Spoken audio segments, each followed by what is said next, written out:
ဒီကင်မရာပုံလေးဆွဲပြမယ်နော်ကင်မရာပုံလေးဆွဲပြမယ်ဆွဲဖို့အတွက်ဒီအရလိုက်ဒီအငင်းအရှိရ100တဲ့ဟုတ်ပြီနော်အဲ့တော့ enter 100 enter ပြီးအပေါ်တက်မယ်အပေါ်တက်မှာ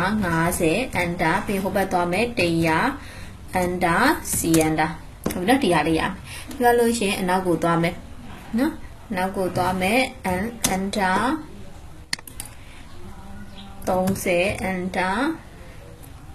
ပေါ်ပြန်တက်မယ်50 enter ဒီဘက်ကိုသွားမယ်30 enter ဟုတ်ပြီနော်ပြင်ဒီအောက်ကဒီညင်းလေးတွေကိုဟိုပါလုပ်မယ် 0.5 နောက် offset သုံးလို့မရအောင်နော် offset ဆိုဒီအတန်းတိုင်းမရလို့အဲ့တော့ copy ပွားမယ် co enter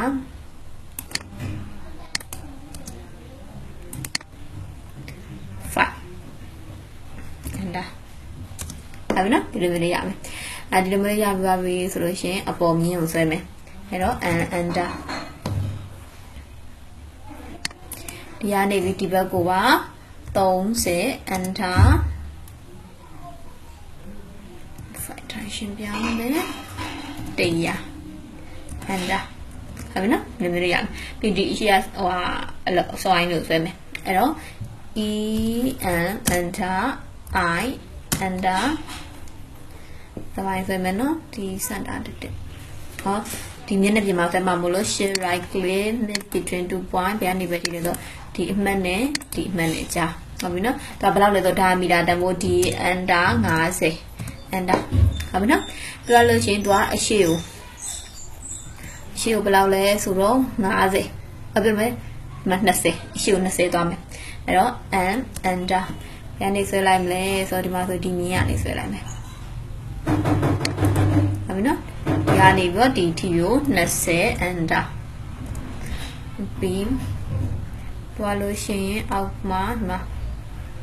quadrant လို့ပေါ်တဲ့နားလေးကနေပြီးတော့20 enter ဟုတ်ပြီနော်ပြီးတော့ copy ကိုလိုက်မယ် CO enter ဒီစဝိုင်းကို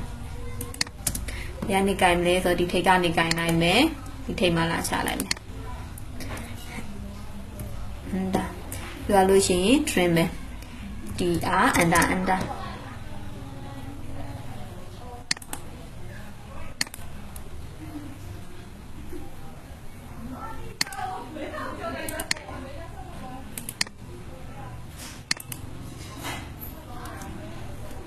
ဟုတ်ပြီနော်ဒီအလုံးလေးရမယ်ပြီးတော့ဒီမှာတစ်ခုကြက်မယ်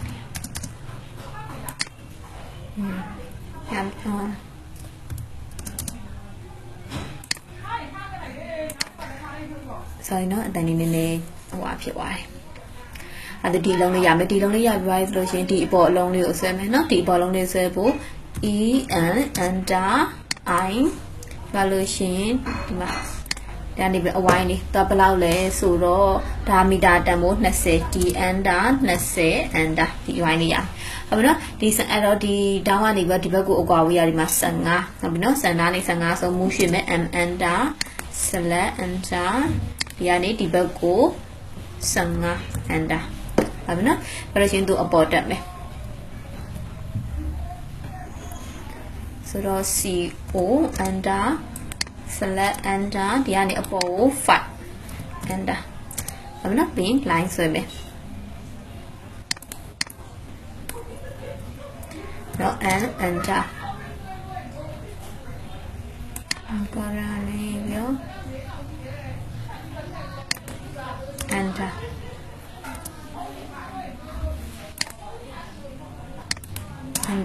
ဟုတ်ပြီပြပါ trim မယ် tr enter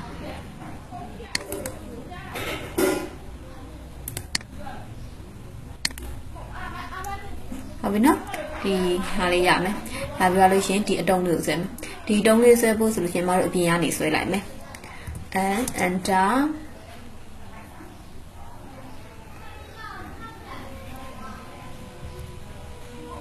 ဒီဘက်က30 enter ပြီးအနောက်ကိုသွားမယ်အနောက်ကိုသွားမှာကလေ30ပဲ enter ပြီးလို့ရှိရင်အပေါ်တက်မယ်နော်အပေါ်ကို30 enter ပြီးဒီဘက်ကိုလာမယ်ဒီဘက်ကိုလာမှာ15 enter ပြောလို့ရှိရင်ဟိုဘက်ကိုထပ်သွားမယ်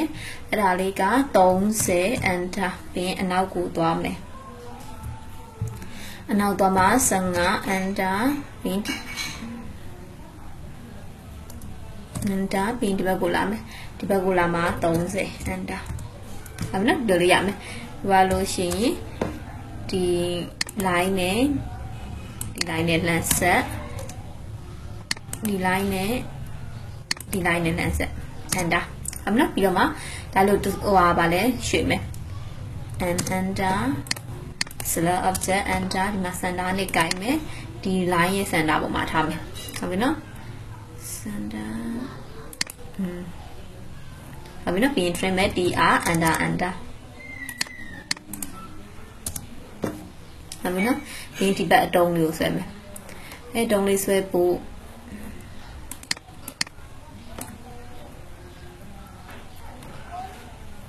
ညာနေဆွဲလိုက်မယ်နော် and enter တော့30ပတ်လေဒီ30 enter 30 enter 30 enter စီenter ဒီတုံးလေးရမယ်ပြီးရင်အောက်ကိုသွားမယ်အောက်ကိုကြာသွား9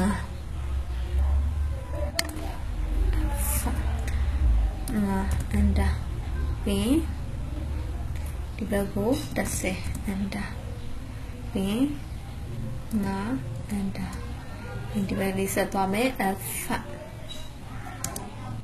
ဒီဘက်ကို30 enter ပြီးအပေါ်တက်မယ်9 enter ဟုတ်ပြီနော်ဒါလို့ကြာမှာတော့ဟိုရှိဒီရှိမှာမလို့ group လေးဖွဲ့လိုက်မယ် G enter ဟုတ်ပြီနော်ပြောလို့ချင်းတူမူရှိမယ် M enter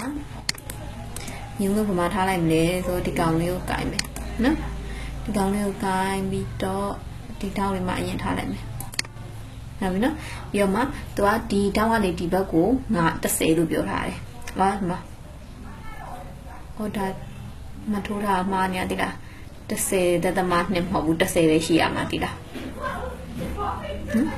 အဲ့ဒီပြီးမှပြင်နေမယ်နော်အဲ့ဒီက30ရှိရမှာအဲ့တော့ enter ဒါနဲ့ select မယ်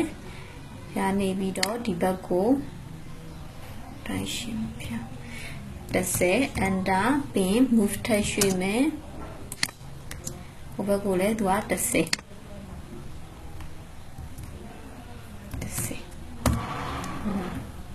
အဲ့လိုလေးရှိမယ်ဟုတ်ပြီနော်